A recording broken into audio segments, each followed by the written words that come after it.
నమస్తే, నా పేరు రఫీ. నేను బెల్లంకొండ ఇన్స్టిట్యూషన్ లో ఉన్నాను. ఈ కాలేజీలో ఇంకా ఏ ఏ కోర్సులు ఉన్నాయో ఒకసారి మేనేజ్మెంట్ ని కరస్పాండెంట్ ని అడిగి కనుక్కుందాము. నమస్తే మేడం, నా పేరు రఫీ. మన బెల్లంకొండ కాలేజీలో ఏ ఏ కోర్సులు ఉన్నాయి అనేది ఒకసారి కనుక్కుందామని. ఒంగోలు నుంచి వస్తున్నాం మేడం. కాలేజీలో బెల్లంకొండ గ్రూప్ ఆఫ్ కాలేజెస్ ఇవి. ఇందులో pharmacy, M pharmacy, GNM course, agriculture polytechnic, horticulture polytechnic, అంతేకాకుండా ఇంజనీరింగ్ పాలిటెక్నిక్స్ ఏవైతే ఉన్నాయో ఎస్బిటిటి అఫిలియేటెడ్, ఈసీ, తర్వాత సివిల్, కంప్యూటర్స్, ఈ కోర్సెస్ ఉన్న ఆ పాలిటెక్నిక్ కూడా ఉంది. తర్వాత ఫిషరీ పాలిటెక్నిక్, తర్వాత బిఈడి, తర్వాత degree, intermediate, schools, MBA, MCA, ఇట్లా అన్ని కోర్సులు ఉన్నాయి. టీటీసీ ఉంది, బిఈడి కూడా ఉంది. అన్ని డిఫరెంట్ ఏరియాలలో ఉన్నాయి. ఇది మెయిన్ ఆఫీసు. ఇది ఎస్టాబ్లిష్ ఇయర్ వచ్చేసరికి 2008 లో ఎస్టాబ్లిష్, ఫార్మసీ తోటి స్టార్ట్ చేశాను. ఇప్పుడు దాదాపుగా ఒక 7-8 యూనివర్సిటీలు అఫిలియేటెడ్ తోటి ఈ గ్రూప్ ఆఫ్ కాలేజెస్ రన్ అవుతూ ఉన్నాయి. క్వాలిఫికేషన్ ఏంటి మేడం? అగ్రికల్చర్ పాలిటెక్నిక్ మాకు eligibility 10th class. 10th class. దీనికి ఎంట్రన్స్ ఏం లేదు. ఎంట్రన్స్ మనకి ఇప్పుడు polytechnic, engineering polytechnic, SBTT affiliated వాటికి ఖచ్చితంగా 10th క్లాస్ అయిపోతుంది. పాలిసెట్ అని ఎంట్రన్స్ ఉంది. దీనికి ఎంట్రన్స్ లేదు. హార్టికల్చర్ కి కూడా లేదు, ఫిషరీకి కూడా లేదు. ఈ మూడింటికి మాత్రము సెట్ లేదు. నాన్ సెట్ ద్వారా వీళ్ళకి అడ్మిషన్ ఇవ్వచ్చు. నాన్ సెట్ అంటే వీళ్ళకు 10th క్లాస్ లో వచ్చిన మార్క్స్ ని బట్టి ఇస్తారు. అంతే. దీనికి అయితే రిజిస్ట్రేషన్ చేసుకోవడానికి నోటిఫికేషన్ ఇస్తారు. సపరేట్ గా నోటిఫికేషన్స్ ఇస్తారు. ఇప్పుడు ఇచ్చున్నారు ఆల్రెడీ. వాళ్ళ టైం గడువు ఇస్తారు. ఆ లాస్ట్ డేట్ టైంలో మనం అప్లై చేసుకోవాలి. అప్లై చేసుకున్న తర్వాత వాళ్ళు మనల్ని కౌన్సిలింగ్ డేట్ ఇస్తారు. ఆ కౌన్సిలింగ్ డేట్ కి మనం వెళ్ళి మెరిట్ ప్రకారం వీళ్ళకి అడ్మిషన్స్ ఇస్తారు. వీటన్నిటికీ కూడా అన్ని 10th క్లాస్ క్వాలిఫికేషన్స్ మీద. వాస్తవంగా అయితేను ఇది చాలా మందికి తెలియదు. ఇంటర్మీడియట్ కు వెళ్లకుండా కూడా చాలా షార్ట్ కట్ లో మంచి కోర్సులలో సెట్ అవ్వచ్చు. హార్టికల్చర్ వచ్చేసరికి ఏమో 10th క్లాస్. హార్టికల్చర్ పాలిటెక్నిక్ అయిపోతేనే చక్కగా వాళ్ళు బిఎస్సి హార్టికల్చర్ కి వెళ్ళిపోవచ్చు. హార్టీ సెట్ అంటే 2 years కంప్లీట్ అయిపోతేనే హార్టీ సెట్ అని ఒక చిన్న ఎంట్రన్స్ ఉంటుంది. దాని ప్రకారం వాళ్ళు అక్కడ కూడా రిజర్వేషన్ వీళ్ళకి ఉంది. 20% రిజర్వేషన్ ఇచ్చారు. 20% హార్టికల్చర్ డిప్లొమా చేసిన వాళ్ళకి కేవలం వీళ్ళకే ఇవ్వాలి. ఇంటర్మీడియట్ వాళ్ళకి, తర్వాత ఎంసెట్ రాసిన వాళ్ళకి కాకుండా వాళ్ళు దాని ద్వారానే రావాలి. కానీ డిప్లొమా నుంచి వెళ్ళిన పిల్లలు ఎవరైతే ఉన్నారో వాళ్ళకి ఆ సీట్లలో 20% వీళ్ళకి ఇవ్వాల్సిందే. డిప్లొమా స్టూడెంట్స్ కి ఇవ్వాలి. అలా రిజర్వేషన్ పెట్టడం వల్లనే ఈ కోర్సుకి చాలా వాల్యూ పెరిగింది అనమాట. అందరు కూడా ఈ కోర్స్ తీసుకోవటం వల్ల బిఎస్సి హార్టికల్చర్ వెళ్ళడానికి షార్ట్ కట్ ఉంది. అలా కానీ కొంతమంది వెళ్ళలేక వాళ్ళ ఆర్థిక పరిస్థితులు ఇబ్బందిగా ఉండి అట్లా అనుకుంటే వెంటనే వాళ్ళు జాబ్కి వెళ్ళిపోవచ్చు. చాలా మంది నాకు తెలిసి 60-70% జాబ్స్ కే వెళ్తున్నారు. డిప్లొమా కోర్సులకి ఫీ స్ట్రక్చర్ ఎలా ఉంటుందో ఒకసారి చెప్పండి మేడం. ఈ డిప్లొమా కోర్సులు ఫీ స్ట్రక్చర్ అయితే మాత్రము గవర్నమెంట్ ఫీజు రియంబర్స్మెంట్ దాదాపుగా, ఎందుకంటే అది ఇవ్వటం వల్లనే యాక్చువల్ గా చాలా మంది చదువుకోగలరు. మా దగ్గర చేరిన పిల్లలు కానీ, పక్క కాలేజీలలో చదివే వాళ్ళు కానీ అందరూ కూడా ఈ ఫీజు రియంబర్స్మెంట్ ని బాగా 99% ఫీజు రియంబర్స్మెంట్ ద్వారానే వస్తున్నారు. అందరికి ఎలిజిబిలిటీనే దీనికి. అంటే వైట్ రేషన్ కార్డు ఉన్న వాళ్ళు అందరూ కూడా దీనికి ఎలిజిబిలిటీ ఉంటుంది. అయితే ఈ ఫీ స్ట్రక్చర్ లో కూడా అగ్రికల్చర్ కి వచ్చేసరికి 40-50,000 దాకా ఉంది. హార్టికల్చర్ కి వచ్చేసరికి 63,000 దాకా ఉంది. ఇయర్ వచ్చేసరికి, లాస్ట్ ఇయర్ వచ్చేసరికి దీనికంటే కొంత తక్కువ ఉంది. ఎవ్రీ ఇయర్ 10% పెరుగుతూ వస్తుంది. ఫిషరీ వచ్చేసరికి 39,000 ఉంది. హాస్టల్ అంటే అది సపరేట్ గా కట్టుకుంటాం. ఇందులో గవర్నమెంట్ ఫీజు వీళ్ళకి ఇస్తుంది. దాంతో వీళ్ళు చదువుకోవచ్చు. ఆ తర్వాత వీళ్ళకి ఆ ఫీజు రియంబర్స్మెంట్ గవర్నమెంట్ మారిన దాని ప్రకారం ఎలా మారితే దాని ప్రకారం అది ఎన్ని విడతలు ఇచ్చేది ఏంటనేది వాళ్ళు చూస్తారు. అగ్రికల్చర్ కి కానీ, హార్టికల్చర్ కానీ, ఫిషరీ కానీ, వెటనరీ కానీ ఇవన్నీ కూడా మనకి ఇన్సైడ్ ఉండే ల్యాబ్స్ కంటే కూడా అవుట్ సైడ్ ఉండే ప్రాక్టికల్స్ ఎక్కువ ఉంటాయి. ఈ ప్రాక్టికల్స్ ఇవి వీళ్ళకంతా ఫీల్డ్ వర్క్ ఎక్కువ ఉంటుంది.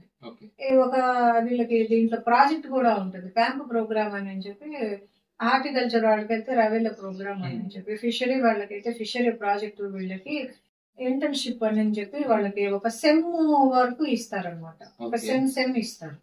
ఆ సెమ్ లో వీళ్ళకి చాలా పెద్ద మార్కెటింగ్ కానీ, తర్వాత వాళ్ళకి సంబంధించిన ఇప్పటిదాకా జరిగిన కరికులం లో జరిగినవన్నీ కూడా ప్రాక్టికల్ గా వాళ్ళు ఒక ప్రాజెక్ట్ బుక్ తయారు చేసి సబ్మిషన్ చేయాలి. దానికి సపరేట్ గా మార్క్స్ కూడా ఉన్నాయన్నమాట.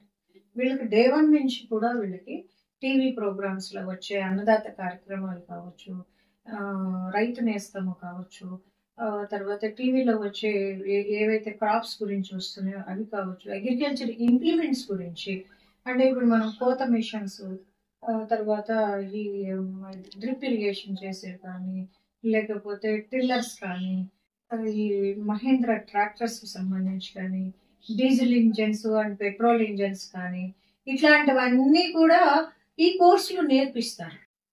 ల్యాండ్ లెవెలింగ్ కానీ, సర్వేయింగ్ కానీ, ఇట్లాంటి సబ్జెక్ట్స్ అన్ని ఇందులో ఉంటాయి అన్నమాట. అంటే సివిల్ కి సంబంధించిన సబ్జెక్ట్స్ ఏవేస్తున్నాయి, ఇక్కడ కూడా ఈ పంటకు సంబంధించిన హార్వెస్టింగ్స్ సంబంధించి అన్ని కూడా ఇందులో ఉంటాయి. సో ఇది చాలా మంచి ప్రోగ్రామ్ అనమాట. అట్లాంటిది వీళ్ళకి 2 years లో ఈ ప్రోగ్రామ్ అయిపించుకొని చాలా తొందరగా ఎంప్లాయ్మెంట్ లో వీళ్ళు సెటిల్ అయిపోతారు అనమాట. చిన్న ఫ్యామిలీ వాళ్ళు, ఆర్థికంగా కొద్దిగా పేదరికము కుటుంబం అన్న వాళ్ళకి ఏదో ఇంటర్మీడియట్ అయిపోయి మళ్ళీ తర్వాత ఇంకొక 4 years మళ్ళీ డిగ్రీ చేసుకొని మళ్ళీ అక్కడికి అయిపోయి అప్పుడున్న పరిస్థితుల్లో వెయిట్ చేసే కంటే చక్కగా 10th అయిపోతానే 2 years చేసుకుని జాబ్స్ కి వెళ్ళిపోతే వీళ్ళు కరెక్ట్ గా జాబ్స్ కి వెళ్ళి కరెక్ట్ గా ఆ సోర్స్ అది వంటకాన్ని చూసుకుంటే చక్కగా వీళ్ళు ఉద్యోగంలోకి సెట్ అయిపోతారు. ఫీల్డ్ ల్యాబ్స్ అంటావా, ల్యాబ్లు కానీ, అగ్రానమీ ల్యాబ్ కానీ, ఎంటమాలజీ ల్యాబ్ కానీ, సాయిల్ కెమిస్ట్రీ ల్యాబ్స్ కానీ, ఫిజిక్స్ ల్యాబ్ కానీ, వీళ్ళందరికీ ఆ ల్యాబ్స్ అన్ని కూడా అవైలబిలిటీగా ఉన్నాయి. పిల్లలు ఇక్కడ బాగా ప్రాక్టీస్ చేస్తారు దాని గురించి. తర్వాత ఫీల్డ్ ఇప్పుడు మీరు చూసే ఉంటారు, కాలేజీ చుట్టుపక్కల ఉన్న పొలంలోని వీటిలన్నిట్లో మా పిల్లలు అవి కాలేజీకి సంబంధించినవి. మాకు లోకల్ కూడా కిచెన్ గార్డెన్ ఉంది. పిల్లలు పంటలు పండించడం, కూరగాయలు పండించడం ఇవన్నీ కూడా మా మేస్ట్రీ కొంత వాళ్ళు కూడా సపోర్ట్ ఇస్తారు అన్నమాట. వాళ్ళు పండించినవి మాకు సపోర్ట్ ఉంటుంది. మునక్కాయలు కానీ, బెండకాయ కానీ, దొండకాయ కానీ, సొరకాయ కానీ, కాకర ఇట్లాంటివన్నీ కూడా పిల్లలు పండిస్తూ ఉంటారు అనమాట. వరి ఫీల్డ్ అయితే వరి, మినుము ఇట్లాంటివి, కంది కూడా వేస్తారు. వాళ్ళకి పిల్లలకి ఎన్ని ఎకరాలని ఇచ్చేయాలన్నమాట. టీమ్స్ చేసి వాళ్ళకి ఎకరాల లెక్కను కూడా ఇచ్చేసేయాలన్నమాట. సో వాళ్ళందరూ ఇక్కడే అగ్రికల్చర్ అంటే ఏదో మౌస్ పట్టుకొని చేయటం కాదు. అగ్రికల్చర్ అంటే ఫీల్డ్ లో దిగాలి, ఆ మొక్కలకి ఏం రోగం ఉంది, ఏం జబ్బులు ఉన్నాయి, దాని నివారణ ఏంటి, దానికి శక్తిని ఎలా ఇవ్వాలి, వాటరింగ్ ఎలా ఇవ్వాలి, వెదర్ లో ఉన్న హాట్ ఎంత ఉంది, దాంట్లో ఉన్న మాయిశ్చరైజ్ ఎంత ఉంది, ఇవన్నీ క్యాల్కులేట్ చేసుకుని వీళ్ళు ఫీల్డ్ లో ఇవన్నీ వెదర్ ని సపోర్ట్ చేసుకుంటూ వాటర్ ని, దానికి ఎంత వాటర్ ఇవ్వాలి, ఎప్పటికి హార్వెస్టింగ్ వస్తుంది, హార్వెస్టింగ్ వస్తేనే దాన్ని ఎప్పుడు మనము దానికి సంబంధించిన మనము తడి కానీ, దాని సంరక్షణ కానీ, యాజమాన్య పద్ధతులు కానీ ఇవన్నీ మనం చేయాలి అని అంటే వాళ్ళు ఫీల్డ్ లో ఉండి పొద్దున సాయంత్రం ఫీల్డ్ లో ఉంటారు. పిల్లలు, ఆడపిల్లలు కానీ మగ పిల్లలు కానీ ఇద్దరు కానీ ఫీల్డ్ లో ఉండి వాళ్ళకి హెల్త్ పరంగా కూడా చాలా బాగుంటది అనమాట. రోజు పొలాల్లోకి వెళ్ళడం, ఆ గ్రీనరీ అంతా చూడటము, వీళ్ళకి చాలా ఇంట్రెస్ట్ గా ఉంటారు. పిల్లలు చాలా హ్యాపీగా ఉంటారు అనమాట. ఇక్కడ అందరూ టీచర్స్ సఫిషియెంట్ గా ఉన్నారా? తర్వాత ఎగ్జామ్ సెక్షన్ ఎలా ఉంటది? సెమిస్టర్ వైజా, ఇయర్ వైజా? ఇప్పుడు స్టాఫ్ విషయం వచ్చేసరికి స్టాఫ్ ఖచ్చితంగా ఇక్కడ దాని ప్యాటర్న్ ప్రకారము స్టాఫ్ సఫిషియెంట్ గా ఉన్నారు. పిల్లలకి ఇప్పుడు అగ్రికల్చర్ బిఎస్సి వాళ్ళు, హార్టికల్చర్ బిఎస్సి వాళ్ళు, గ్రాడ్యుయేట్స్ వీళ్ళకి ఎలిజిబిలిటీ. పాస్ పర్సంటేజ్ కూడా చాలా బాగుంటుంది. పిల్లలకి పాస్ పర్సంటేజ్ ఉంటుంది. బాగా ఫీల్డ్ వర్క్, మాకు ఎవరైనా ఇంటర్వ్యూస్ ఎక్కడికన్నా వెళ్ళినా, ఏదైనా జాబ్స్ కి వెళ్ళినా వీళ్ళు కూడా అక్కడ నుంచి మాకు మంచి గుడ్ విల్ మాకు ఇస్తారనమాట. ఈ ఎగ్జామ్ వచ్చేసరికి సెమిస్టర్ వైజ్ 4 సెమిస్టర్లు ఉంటాయి వీళ్ళకి.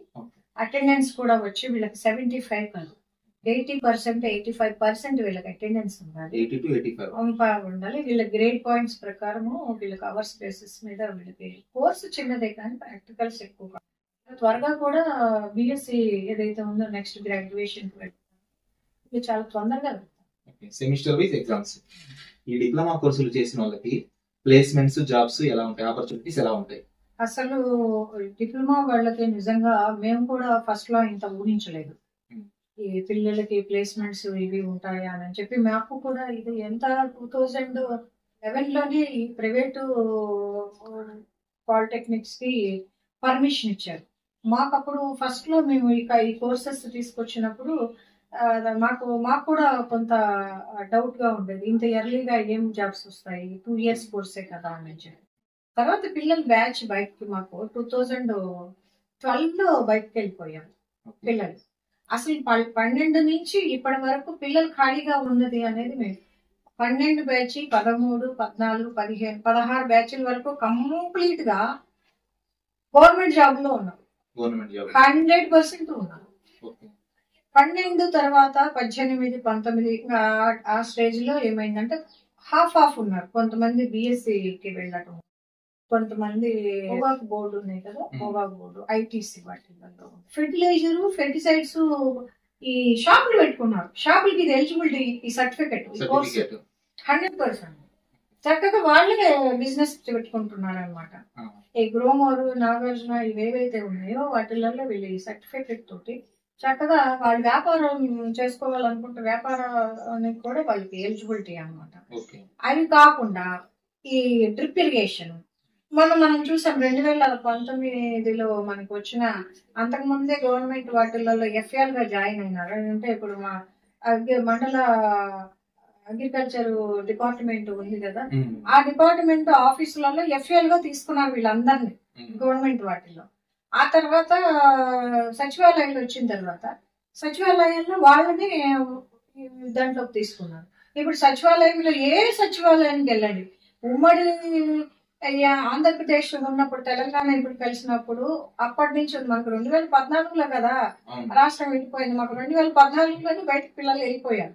అసలు ఆదిలాబాదు, నిర్మల్, వరంగల్ ఆ ఏరియాల నుంచి పిల్లలు చదువుకొని అక్కడికి వెళ్ళిపోయారనమాట. అప్పుడు ఎన్ని కాలేజీలు ఉన్నాయి మొత్తం మీద, రాష్ట్రం మొత్తం మీద ప్రైవేట్ అఫిలియేటెడ్ కాలేజెస్ అయితే మొత్తం అంతా కలిసి ఉన్నప్పుడు, ఉమ్మడి ఆంధ్రప్రదేశ్ లో ఉన్నప్పుడు మొత్తం ప్రైవేట్ కాలేజెస్ ఉన్నది 5 కాలేజీలు.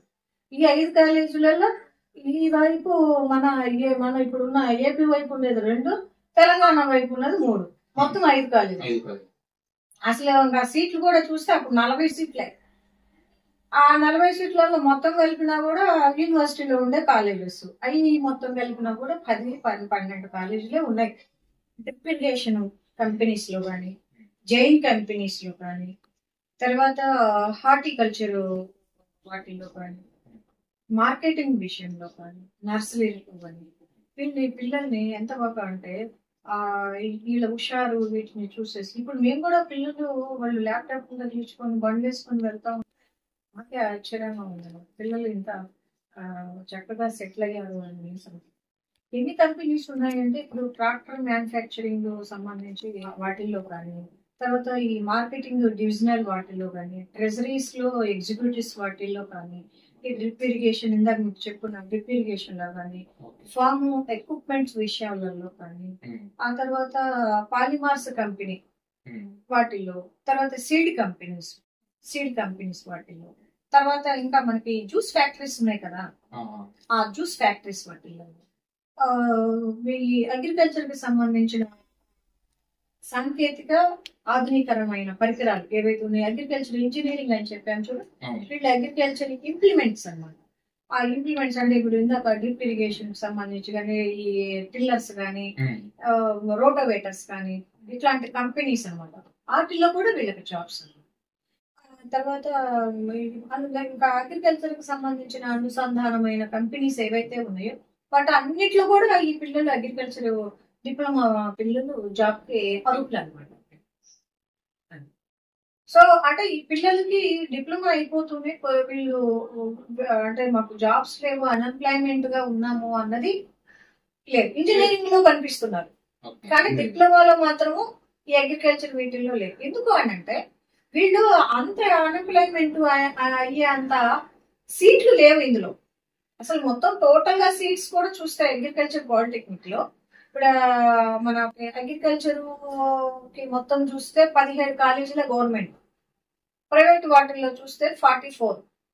మొత్తం కలిసి అయ్యి మొత్తం కలిసినా కూడా మనకి 50 కాలేజీలు ఉన్నా సీట్లు మొత్తం వచ్చేసరికి రెండింటి మీద కూడా 3200 సీట్లు మాత్రమే ఉన్నాయి అంతే.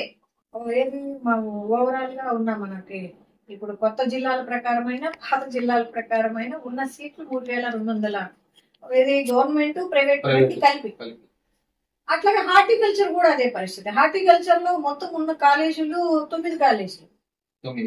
9 అంటే జిల్లాకు ఒకటి కూడా లేదు. 9 కాలేజీలు, సీట్లు 200 సీట్లు. 200 సీట్లే. ఫిషరీ అవి కూడా అదే పరిస్థితి. అవి కూడా మహా అయితే 12 కాలేజీలు. 12 దానికి కూడా 210 220 సీట్లే ఉన్నాయి. దానికి కూడా ఎత్తుకోలేదు. సో అందుకని ఈ పిల్లలు అన్ఎంప్లాయ్మెంట్ ని ఫేస్ చేసే అంతమంది బయటకు వెళ్ళట్లా. కొద్దిమందే వెళ్తున్నారు స్టేట్ వైజ్.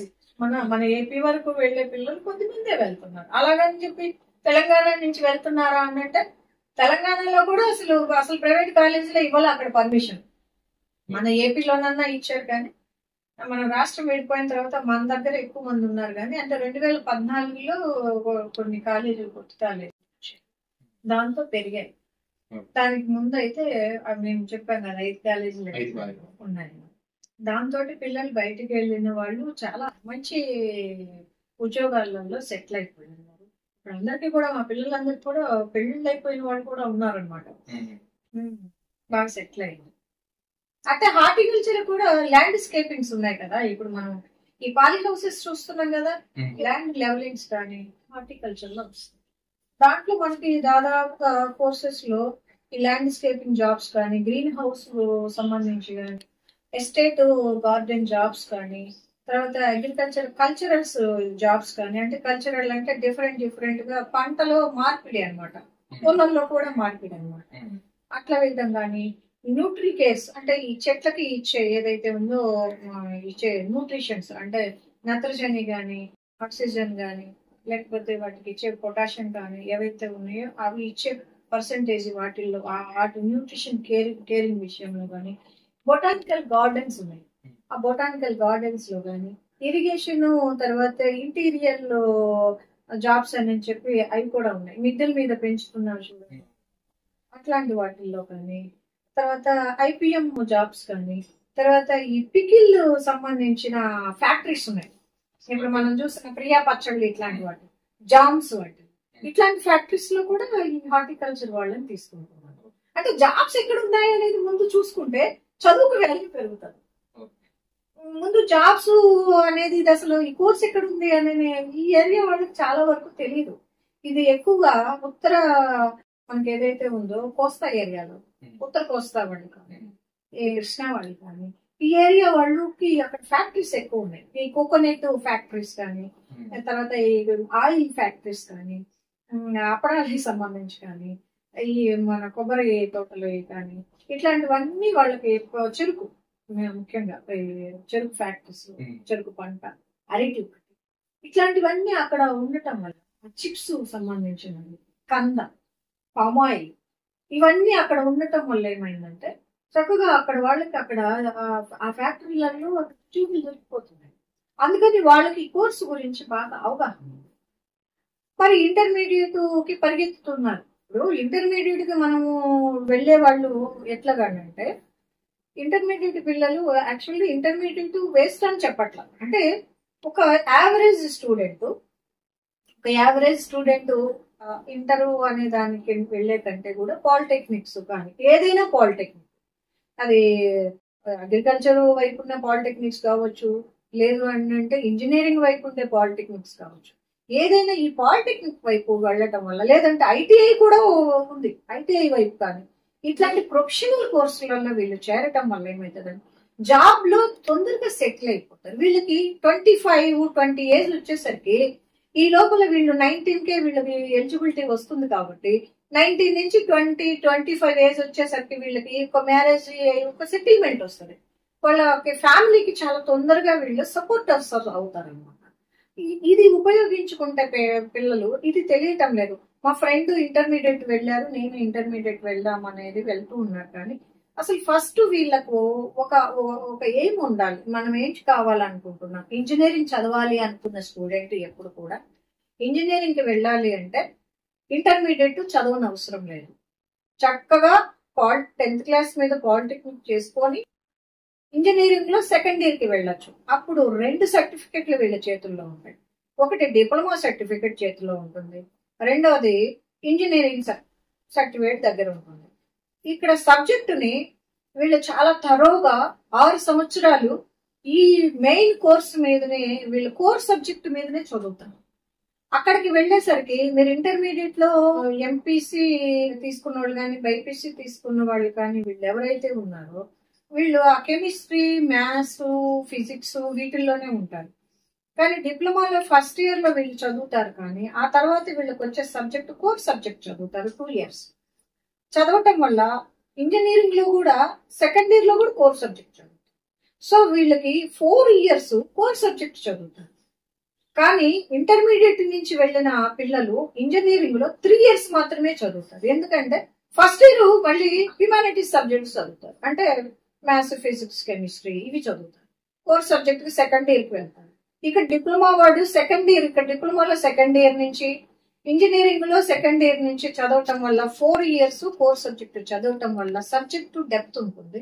వీళ్ళు ఏదైనా కాంపిటేటివ్ ఎగ్జామ్ కి వెళ్ళాలన్నా సబ్జెక్టు స్టఫ్ ఉంటుంది అనమాట. బేసిక్స్ కానీ ఇంకోటి కానీ వీళ్ళకి ఆ సబ్జెక్ట్ మీద మంచి గ్రిప్ ఉంటుంది.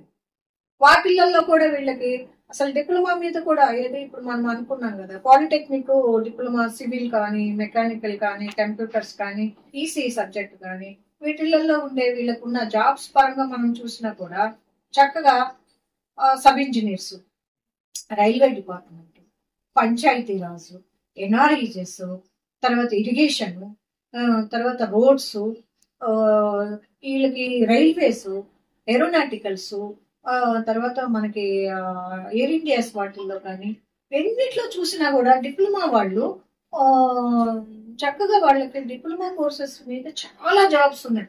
అసలు మనకి ఎంప్లాయ్మెంట్ న్యూస్ వీటిల్లో చూస్తేనే అక్కడ ఇంజనీరింగ్ చదివిన పిల్లాడి కంటే కూడా డిప్లొమా చదివిన పిల్లాడికే ఎందుకు అని అంటే వాళ్ళకి 15 నుంచి 20 వేలు జీతం ఇస్తే వాళ్ళకి సరిపోతుంది డిప్లొమా వాళ్ళకి. ఇంజనీరింగ్ వాళ్ళకి 20, 25, 30,000 ఇవ్వాలి. అందుకని జాబ్స్లలో కూడా ఎక్కువగా పాలిటెక్నిక్ చదివిన వాళ్ళకే ఇస్తున్నారు. అయితే కాంపిటేటివ్ ఎగ్జామ్ రాసుకోవాలి దేనికైనా. మరి ఇంతమంది చదువుతున్న పిల్లలు ఉన్నప్పుడు కాంపిటేటివ్ లేకుండా పర్సంటేజ్ ప్రకారం తీసుకోవాలంటే అవ్వదు కదా.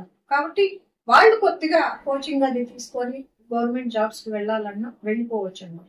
ఏదైనా ఈ రోజు చదువులో నాణ్యత లేదు అని అంటున్నారు, కానీ చదువులో నాణ్యత కాదు.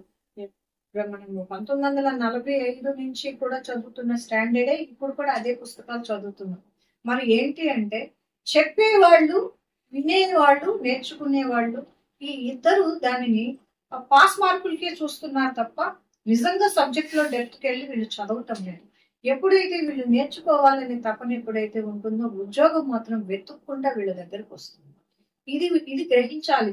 తల్లిదండ్రులు కూడా ఆకాశంలోకి నిత్యం వేస్తున్నారు, కానీ 10th క్లాస్ బేస్ మీద వచ్చిన మార్కుల్ని తల్లిదండ్రులు కూడా ఏం చేస్తున్నారంటే మా వాడికి 500 వచ్చాయి, 550 వచ్చినాయి అనుకుంటారు.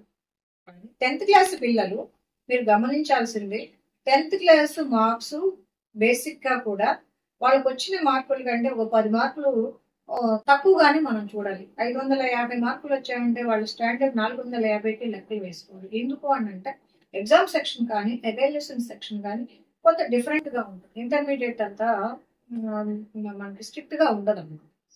సో దాంతో ఇంటర్మీడియట్ కి వెళ్ళి ఆ తర్వాత ఇంజనీరింగ్ కి వెళ్లే బదులు షార్ట్ కట్ లో వెళ్ళండి అని నేను చెప్తున్నాము. పైగా ఇక్కడైనా అక్కడైనా ఫీజు రియంబర్స్మెంట్ తో చదువుకుంటున్నారు కాబట్టి గవర్నమెంట్ ఇచ్చే ఫీజు రియంబర్స్మెంట్ తోటి వీళ్ళు చదువుకి ఒక పెద్ద పీఠం వేసుకుంటున్నారు కాబట్టి ఉపయోగించుకుంటూ ఇంజనీరింగ్ కు వెళ్లే ఆలోచన ఉన్న వాళ్ళు డిప్లొమా చేసుకొని ఇంజనీరింగ్ కి వెళ్ళటం అనేది ది బెస్ట్.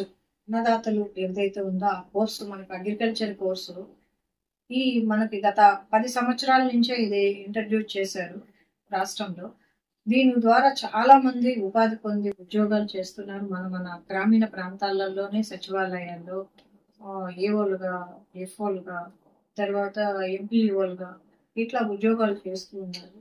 మన భారతదేశమే మన జాతీయ సంపద అన్ని కూడా చూస్తాను వ్యవసాయక దేశము. 70% వ్యవసాయం మీద ఆధారితమైన ఈ వ్యవసాయము, రైతాంగము అందరూ కూడా దీని మీద బ్రతుకుతున్నారు కాబట్టి జీవనోపాధి వ్యవసాయం కాబట్టి అలాంటి వాటి నుంచి వచ్చిన పిల్లలు ఎవరైతే ఉన్నారో వాళ్ళకి ఇది ఒక సదవకాశము. మంచి పిల్లలు కూడా చదువుకోవటానికి గ్రామీణ ప్రాంతాలలోనే కళాశాలలు ఉన్నాయి కాబట్టి ఇది కొత్తగా నేర్చుకొని కొత్తగా భయపడే అంత అవసరం లేదు.